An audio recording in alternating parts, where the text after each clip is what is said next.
Manas Pastor Paul.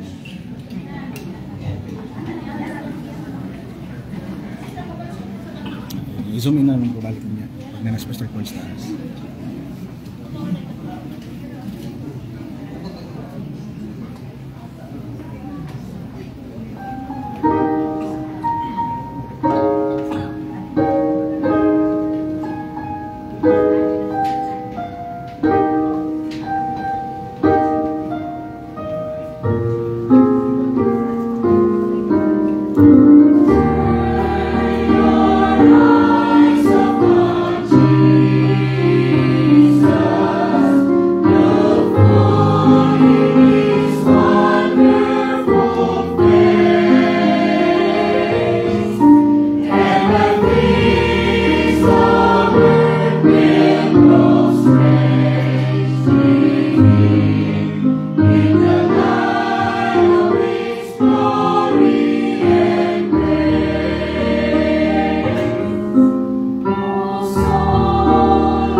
Amen. Daghang salamat.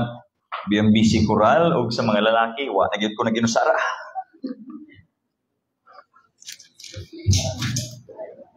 Praise the Lord. Magapadayon kita sa tuang pagtuon mahitungod sa mga milagro nga atong nakita sa Old Testament. And by the way, this week pating daghanag mga paghitabo, as we all know, na maabot ng bagyo sa tuang nasod. That's why we are to pray for our fellow countrymen, especially sa katong mga gipang-agian na gyud no sa tumiagi ra pud nga bagyo. But then also sa theological world, sa aspeto sa kaning relihiyon I don't know if naamoy nakita nga news just this week kung asa ang Roman Catholic ilahang giusab ang ilahang teaching, ilahang gi-clarify. As we all know, they deem Mary as kaning co-mediator and co-mediatrix. That is to say nga kung unsa tong role ni Cristo as mediator, somehow na ay gi-play dito nga role si Mary. And then the good news is just this week ilahang gi-remove, no? And that is a good thing. That is a good thing. Ilahang gi-clarify nga Mary is not the co-mediator. She is not the co-mediatrix. After pila ka hundreds of years, ilahar gyud nang gi-remove. While that is a good thing, the same person nga nagbungat ana kasi nga Pope nila si Pope Leo ba? Unfortunately, siya ra po iniingon gyud na saya harapong ba po ni gula karon nga semana kung asa niingon siya nga eventually all will be saved. Laktod nga pagkastorya ang ginagunita nila karon nga teaching is universalism. Kung asa ang tanan inig mamatay adto ta sa purgatorio, but then eventually all will be saved. So mao na. There's good thing, there's also bad. So but then magapadayon kita sa pagtuon sa pulong sa Dios. Last time we have talked about the waters in Mara. In Exodus chapter 15, and then karon naanapod kita sa Exodus chapter 16. Silingan lang nga passage. Kung asa aduna na po'y milagro nga gihimo ang buhi nga Dios. And we will be talking about the whole chapter itself, the whole chapter 16, because dinhi man nato makita ang gihimo sa Ginoo kanila. And kung sa Mara dito nato makita how they reacted because of a need nga wala na meet during that time. Mas ito, it was the waters. Wow na kayo. 3 days na apagoy provision, but then for 3 days walay refill nga nahitabo. And pag-abot nila sa Mara na ay tubig, ang problema pait. It's not drinkable. For them, murag pakyas ang ilahang journey. Matong grabe ilahang pagmahay, pagbasol kang Moses sa kung nganong gidala mangyud sila dito nga dapit. Busa ato sa bitanaw, o atong tunan, atong nasabtan, it's not an accident as to why dito sila niagi. Their goal from the very beginning, Exodus chapter 3, is to go sa usa ka bukid. Bukid sa Horeb, which is also called Mount, kung sa ito? Mount Sinai. That's the goal. Although promised land is in Canaan, but then the promise sa relationship is to be fulfilled dito sa Mount Sinai, o sa called as Horeb. That's why kinahanglan dinhi sila moagi, maliban sa i-avoid ang mga military personnel sa Palestine, but then also, that's really the route, no? That's the route nga kailangan nilang agian para maabot sila sa Mount Sinai. So, sa ilahang padayon nga journey padulong sa Mount Sinai, tapos na sila sa Mara, niagi na pud sila sa Elim, dinhi na pud sila sa lahi nga syudad sa unahan. Exodus chapter 16, if you have your Bibles with you, please open it with me. O ginahangyo na ako ang tanan sa pagpanindog. Let us read chapter 16 verses 1 to 36. Ako'y basa sa 1, kamu sa 2, so on and so forth. And then kitang tanan, actually, verse 35 lang takutog, kitang tanan sa verse 35. And they took their journey from Elim. And all the congregation of Israel came unto the wilderness of Sin, which is between Elim and Sinai, on the 15th day of the 2nd month after their departing out of the land of Egypt.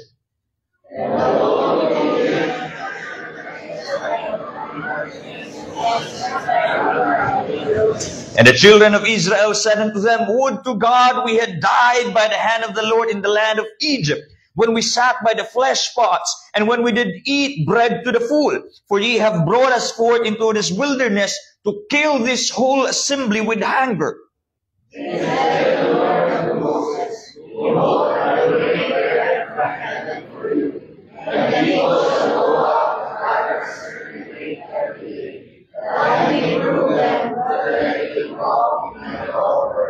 And it shall come to pass that on the 6th day they shall prepare that which they bring in, and it shall be twice as much as they gather daily.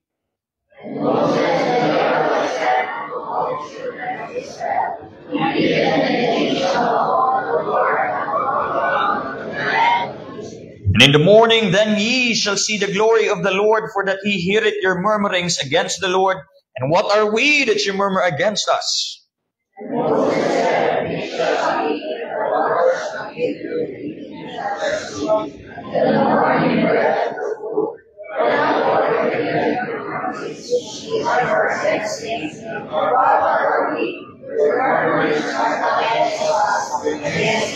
And Moses spake unto Aaron, say unto all the congregation of the children of Israel, come near before the Lord, for he hath heard your murmurings.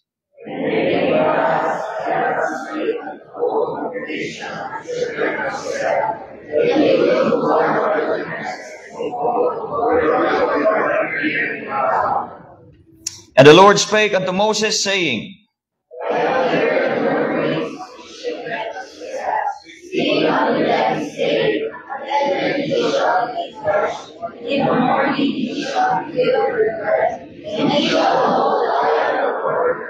And it came to pass that even the quails came up and covered the camp, and in the morning the dew lay around about the host.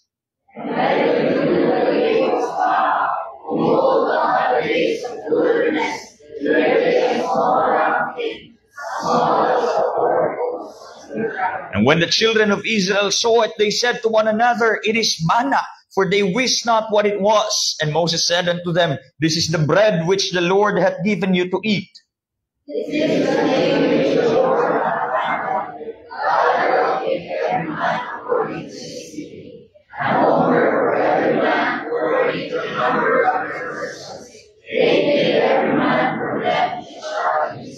And the children of Israel did so, and gathered some more, some less.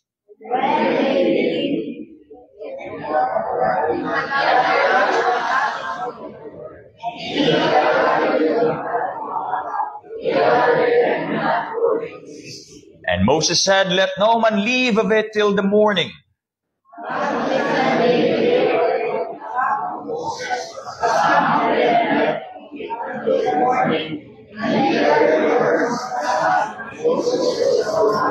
And they gathered it every morning, every man according to his eating, and when the sun waxed hot, it melted.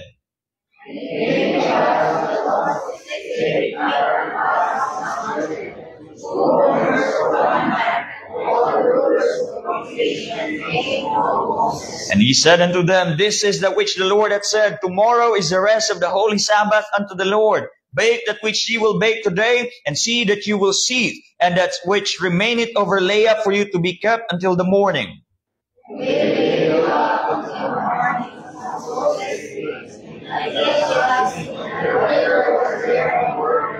And Moses said, eat that today, for today is a Sabbath unto the Lord. Today you shall not find it in the field.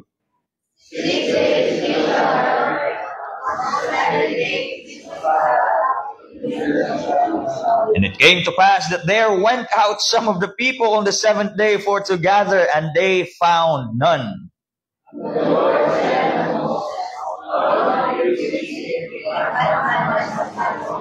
See, for that the Lord hath given you the Sabbath, therefore he giveth you on the 6th day bread of 2 days. Abide ye every man in his place, let no man go out of his place on the 7th day. And the house of Israel called the name thereof manna, and it was like coriander seed, white, and the taste of it was like wafers made with honey.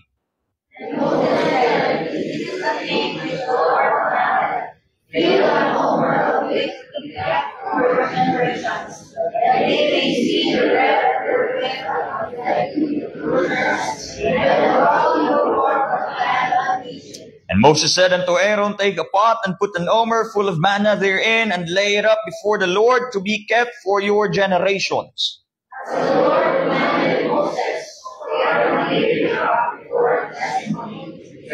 Verse 35, kitang tanan. And the children of Israel did eat manna 40 years, until they come to a land inhabited. They did eat manna until they came unto the borders of the land of Canaan. Ang Diyos, magapanalangin siyang pulong, magapaglingkod ang matag usa. Nasama sa kuwang ingon, this is right after Mara. What happened sa Mara? They were looking for waters. Wow, kayo. Then they failed. They were disappointed. But then, God gave them a miracle. Gihimo niyang tamis ang pait na tubig sa Mara. And then, right after that one, sa sunod lamang nga syudad would be Elim, kung asa gitagaan sila sa Dios, kung wells and trees, kung asa sila nakapahulay, where they were really satisfied, o kung asa sila naka-refill sa ilahang mga provision, ng ilahang paghahimuon all throughout sa ilahang journey.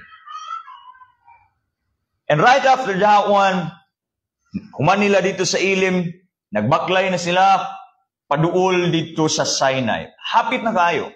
Sama sa passage nga to ang gibasa, naana sila sa wilderness of sin. This is just right before Sinai. Duol na lang yun kaayo. Hapit na yun. Hapit na sila makaabot sa dapit o sa bukid kung asa gisaad sa Dios, kung asa niya i-formalize ang iyahang covenant with Him and Israel. There have been so many miracles na ilahang nakita. They saw the 10 plagues. They saw kung giun sa pag-devour sa dagat si Pharaoh o giyahang army. Kanunay nilang kuyog ang pillar of clouds nga naghatag sa ilaha og shade in the morning, and then warmth sa gabi, light as well. And then dito sa Mara nakita na pud nila kung giun sa paghatag og milagro sa Dios pinaagi sa tubig. Kamoy nitagbaw sa ilahang kauhaw.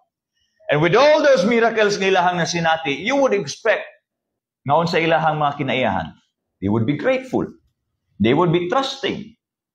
And they would be happy with their journey because the God who made all those miracles kay kauban nila. But then, kanunay nga sakit sa Israelites, they were not. If you will study hermeneutics, kanunay gid ang ginatudlo nga if there's a word nga i-mention 3 times, it means emphasis. Naagyo'y important sana. That is very important. But the repeated word in here, it's mentioned more than 3 times. I believe 1, 2, 3, 4, 5, 6 times, depende sa translation. What's the word? Murmur. Pagyaw-yaw, pagbagulbul. It's more than an emphasis. And tanaw niya, sa pag-ilahang kanunay pagbagulbul, you would expect a certain response both from Moses, from the people themselves, and then from God. Ug tanaw nato na unsa nga mga response ang naa din ha.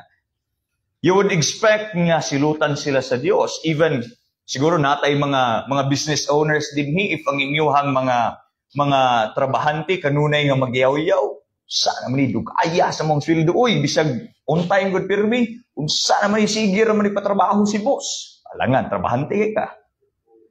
If kanunay magyaw-yaw imuhang trabahante, ang response ni imuhag yung ma-respond kay unsa? Either disiplina sa ilaha or uling tao. Diba? Maaro gina. Ikaw, sige ra kag yaw-yaw, sige ra kag bagulbol, mas mayo pa, undang na lang. Ngita lang. Tama, Kerb? Tama? No? Tama yun. Kaya nga naman, di mangyut ta kauyon og tawo nga sige yaw-yaw. Di ta ganahan-ana. But then here we see the unexpected response, unang-una of Israel and then of God. Unang-una, the unexpected response of Israel. Unexpected response gikan sa unsa? Gikan sa milagro sa Dios. Sama sa kuan ng gisaysay, nakita na nila ang milagro dito sa Egypt, nakita na nila ang milagro dito sa Red Sea, nakita na nila ang milagro sa Mara. You would expect na they would be grateful, mapasalamaton, that they will be hopeful and they will look forward sa kung unsa pay pagahimuon sa ilaha sa Ginoo as they journey padulong dito sa Sinai. But then, sila ang ginahimo, yaw-yaw na po. Moses, pirting gutuma, pay pa dito sa Egypt, naami karni, lami kayo mo mga lamas. Kung sa man gidala rami nimo dinhi para patyon sa kagutom. Tanawa, the same pattern, the same issue nga ilahang gisinati itong dito sa Mara. Dinhi pagkaon, dito unsa, kauhaw, ang tubig. Here sa wilderness of sin, kung dito sa Mara, they were asking for their need. Dinhi sa wilderness of sin, siguro makaingon mga pastor, it is also a need kay pagkaon man. Actually, it's not a need ang ilahang ipangayo dinhi. It's not a need, it's a want. They were not looking for kaning food to fulfill their stomachs. Unsa ilang gipangita, karne. Ang karne sa Egypt. And pastor, nganong makaingon ka nga dili na siya need, nganong want lang man. Remember, naa sila'y bit-bit nga mga provision. Naa sila'y bit-bit nga mga hayop. Naa sila'y bit-bit nga mga pagkaon. Pero unsa ilang gipangita, ang karne sa Egypt. Mararago kita, di kita matagbaw tubig, mangita kita og coke. Dini sa ilaha, ngita gid sila og karne. Kay kulang ang ilahang mga ginakaon kung wala ang karne sa Egypt. Ang isda nga gikan sa Nile River. Siguro matagkadlawon, matagabii, manulo sila dito og baki sa Nile River para ilahang kaunon, ambot-lampot. Lami kay ilahang mga baka, lami kay ilahang mga kanding, lami kay ilahang mga karnero, kay lagi na ang Nile River nga nagapatambok atong tanan. Dito silang journey, silang gipangita gani, verse 3, children of Israel said unto them, would to God we had died by the hand of the Lord in the land of Egypt. Kaya nga naman, unsa na dito sa Egypt, when we sat by the flesh pots, karne, when we did eat bread to the full, tagbaw gyud sila. For ye have brought us forth into this wilderness to kill this whole assembly with hunger. Kabalo mo sa inaa sa ilaha din, eh? They had what is called selective amnesia. Nga naman. They remembered the meat in Egypt, but not the chains. They remembered how Pharaoh provided food from his storehouse dito sa Egypt. But the Israelites, they forgot about the slavery. Selective amnesia. Muhinumdum sa mga maayo nga kagahapon. Apan kalimtan nato ang pait nga bit-bit tungod ato nga mga butang. Pastor, ka sa una, wa pa ko gasimba, di pa ko Kristohanon. Ayahay man kayo kong kinabuhi. Lipay man kayo kong kanunay. Aruhay man kayo, lambo man kayo kong negosyo. Karon pastor, nga Kristohanon ako, grabe naman ako ang paglisod. Sa una matag Sabado, hayahay raman kayo ko, lingaw kayo ko sa akong mga amigo. Lingaw lagi, sige ra po kagsuka tungod sa imong pag-inom.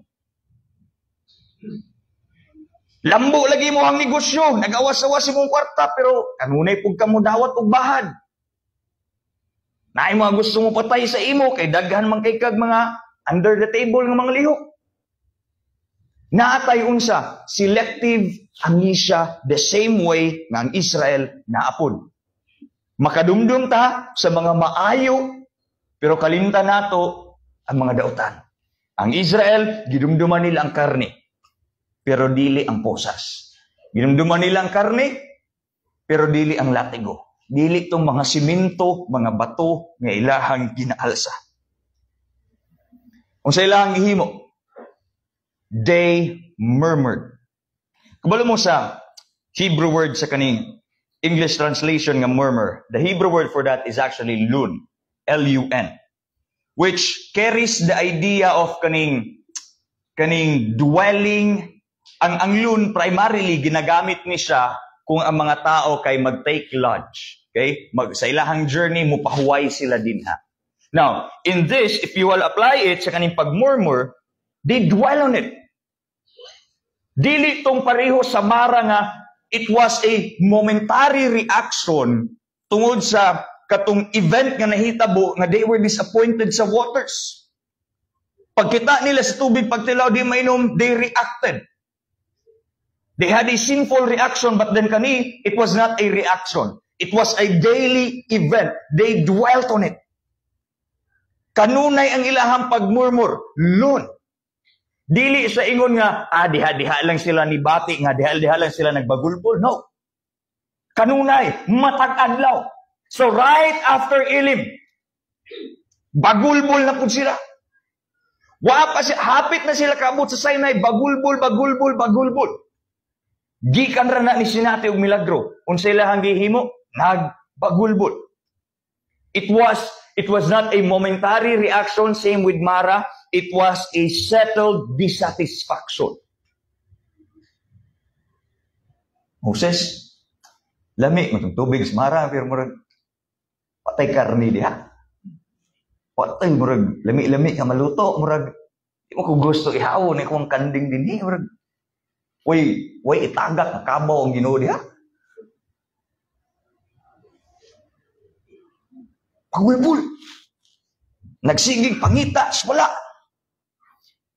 And this was still during the time na ang pillar of clouds naa sa ilahang likod. Naa sa ilahang tungod. They were not grateful. They murmured. They were walking with God externally, physically. But they were not trusting Him internally. God provided the way sa Red Sea, and still they couldn't trust Him. God sustained them with the waters of Mara. Still, they couldn't trust God.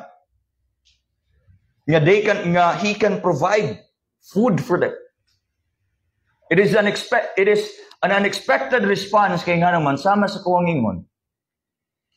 These are people who continuously saw, received, and experienced the miracle. You would expect them to be grateful, but then unexpectedly, they were not. Kasi bation ni mo anang tao nga kapila na ni mo tagaan pero sige gapog yaw-yaw.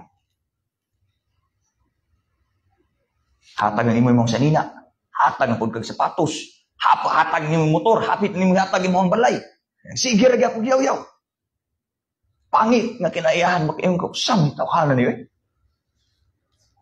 Same way with Israel. And with murmurings, you would expect God to be angry, to be mad, to give His justice. Pero siya nahitabo, verse 4. Human nga nagyaw-yaw ang Israel, then said the Lord unto Moses, Behold, I will rain bread from heaven for you. Instead of punishment, He gave them another miracle. He gave them another blessing. Another form of grace, nga anuman. Pastor, dili ba dapat silutan ni sa Dios? Dili ba dapat kaning latiguhon na pud sila sa Ginoo, disiplinahon na pud sila sa Ginoo because they were murmuring na pud? Humanly speaking, ingana gyud ato ang standard. But then why is it nga instead of God giving discipline sa ilaha, He gave them another miracle? Again, let's go back to Exodus chapter 3. There we see the promise of relationship. The promise of a covenant. Therefore, when God promised Israel na He will be their God and they will be His people, unsa na inaa sa ilaha? A covenantal relationship. There is an existence of chised. O naningingon ako sa inyo ha. Unsa maning chised? This is the type of love nga asa nakabase in the covenant. Chised. The covenantal love. So since Exodus chapter 3, regardless sa reaction sa Israel, what changed them always was God's chised, the love that is rooted in His covenant. Unsa to nga covenant? Exodus chapter 3, that they will be God's people. So regardless sa ilahang panagdiyaw-yaw, because God gave them a promise, God had to fulfill that. Not because they were good, not because they were doing something, but because of the promise He made to them. She said, it will always change them. So instead of discipline, unsay unang-unang gihatag sa Dios, miracle. Unsa man diay ning chised, unsa man diay ning klaseng love. This is the kind of love that endures beyond what is expected. Mo nang bisag kapila na sila giyaw-yaw. You would expect God to be wary and to be tari sa ila. But because of chised, love that goes beyond what is expected, unsay gihimo sa Dios, He gave them a miracle. He gave them bread. He gave them something to eat. So, Pastor, are you saying nga gi-overlook sa Dios ang ilahang sala? No. Wala. God did not overlook their sin. Kung siya ihimo sa Dios, He overwhelmed it with His grace. Kita as tao, we respond to sin right away with a reaction of kaning unsa, primarily anger, siguro disappointment right away. Listen sa to respond with grace whenever there is disappointment. But here we see, she said, love that is rooted in a covenant. Ang kabalo ba mo? Kaning she said, this is not just love nga kaning between God and His people. It exists even sa tua. Our relationship with each other is rooted in the covenant. Kung sa maning nga covenant, our covenant din is a church. Rooted in Christ rapud. And bisan sa mga minyo, sa inyohang pagminyo, sa inyohang gihimo, you gave each other unsa covenant, for better or for worse, in goodness and in bad, for sickness and in health. That's your covenant. Subot ipasabot. Regardless sa himuon, sa imuhang bana, sa imuhang asawa, sa imuhang kapare, sa imuhang pamilya, sa imuhang anak, sa imuhang igsuon. Because there's covenant between you two, ang imuhang reaction, ang atuang reaction should not be based on that action sa kana nga person, but our reaction should be rooted, should be based sa atuang covenant with them. Sa mga bana asawa, suko na kay kasi mo ang asawa, suko na kay kasi mo ang bana, what's your reaction? What are you going to do? Ayaw i-base sa iyahang gihimo, ibase sa covenant. Pikpika ra guni mo ang bana asawa, imuhang kapare sa pinsa ba diha. Ingana naatay she said. Naatay she said. But pasabot, you base it on your covenant. That's God. That's God. He could have disciplined them, but He did not. Mubalik ta, Pastor, gi-overlook sa Ginoo ang ilang sala. No. He did not. Verse 6, unsay makita nato. And Moses and Aaron said unto all the children of Israel, and even then you shall know that the Lord had brought you out from the land of Egypt. What did God do? He gave them a miracle. He fulfilled because of she said. Nga naman, is it just to fill their stomachs? Is it just to overlook their sin? No. God gave them that miracle to remind Him of who He is. That Israel will know that it is God who made them free from the hands of Pharaoh. So kato nga milagro, it was not dili sa ingon nga kaning para i-cater ang ilahang pagbagulbol. Sige, ihatag na lang na para dili magyaw-yaw. No. Dili na ingon nga bata nga naghilak-hilak na kay nangayog lulipap, gibalibara nimo, gitagaan na lang nimo lulipap. Dili. God gave them that miracle for Israel to see kung unsa nga klase ni nga Dios ang ilahang kauban. To remind them of what God did back in Egypt. In Egypt, unsay nahitabo dito? They would get lashes, whips, latigo, silot, castigo every time they grumble. But here, somehow, they got grace. They had grace. Kaya nga naman, because of she said, love that is based on the promise. And regardless of Israel's reaction, regardless of what they will do, regardless of their murmuring, God will fulfill that promise. That's why they had that journey padulong sa Sinai. What was the promise gone in Exodus 3? That they will have a relationship with Yahweh as their God and with Israel as Yahweh's people. It was not the response that you would expect. Kaya nga naman, kita nga tao, naanad ta that we will fight fire with fire. Then here we see God giving them a miracle. And sama sa ingon nako, Did God overlook their sin? No, He did not. There's also discipline inside the miracle. Second thing that we are to understand, verse 4 to 5. Then said the Lord unto Moses, Behold, I will rain bread from heaven for you. This is now the miracle. And the people shall go out. There's instruction. Okay, now miracle, and then there's instruction. Go out and gather a certain rate every day. There's limitation, that I may prove them whether they will walk in my law or not. There's confirmation. Okay? There's instruction, there's limitation, and there's confirmation. Unsa gay itong gisgutan nato last time, testing from the Hebrew word nga ambuti pasabot to reveal. When God tests somebody, it's not tests are not designed to make somebody fail based on what we have learned sa Bible, okay? Ang tests, di-design na siya to reveal what is inside our hearts. So another testing na po din another way of God revealing what is in the hearts of Israel. Through unsa? Through this miracle. Are they going to follow my instructions? Or will they not? Unsa may naa sa ilahang kasing-kasing, do they still have Egypt? Or do they have me na ba? There's miracle inside, or there's discipline inside the miracle. Manna was not just a gift. It came with instructions.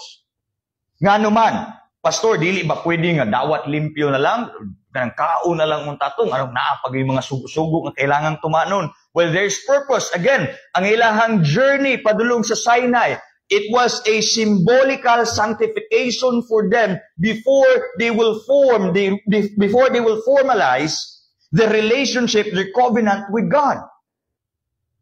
Kung sa tuwa pagkaroon, it was like a symbolical baptism, symbolical cleansing sa ilaha, removing all the impurities. So kaninga milagro, it was another form of God removing an impurity sa ilaha. Unsa may problema? What's the issue with the Israelite? Well, first, their remembrance of Egypt. They always have Egypt in their minds and in their hearts. They always remembered how the storehouse of Pharaoh was filled with meat and grain. O pinaagi sa iyang mga katawhan, ginahatag ni Pharaoh, humanilag trabaho, humanilag alsa, tibuk adlaw, bisag unsa nga statwa ilahang gipanday, lipay na kayo sila sa lugaw nga ilahang madawat ug naay isa ka piraso nga adobong manok. Lipay na kayo sila ato.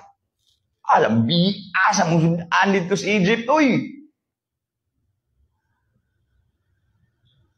They had that in their minds and in their hearts. Why? Because it was a routine. It was their routine. And sa ilahang routine, sa ilahang panaghago, at the end of the day, na ay pagkaon. Pero dinhi sa ilahang baklay, kanunay rang naghago, kanunay rang baklay, nga nung pagkahuman sa adlaw, wa may pagkaon, wa may karne. And because of that, they remembered Egypt. May pa dito sa Egypt. Bisag na ako'y latigo, bisag ikastigo ko.